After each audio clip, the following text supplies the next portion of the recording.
এই প্রদীপগুলোর কিরকম কি দাম আছে? 2 টাকা। আর এগুলোর? 1 টাকা। আচ্ছা ঠিক আছে, তাহলে আমাকে দুটো দিন। মাত্র 2টো নেবেন? বেশি করে তো নিতে পারতেন, 20টার মতন। বাড়িটাকে তো সাজাবেন, তাই না? না না, আমার লাগবে না।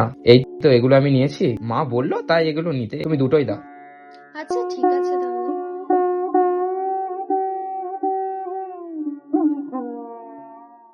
এটার কত দাম আছে? 2 টাকা। আর এগুলোর? 1 টাকা।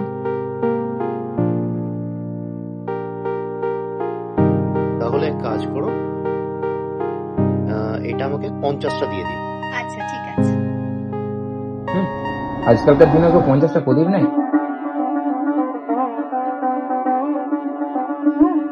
দীপাবলি মানে কালী পুজো। তো কালী পুজোতে আমরা কি করি?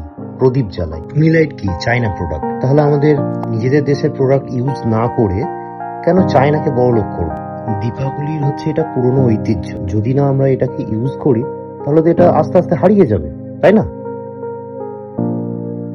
হ্যাঁ দাদা, আপনি ঠিকই বলেছেন, এটা তো আমি ভেবেই দেখিনি।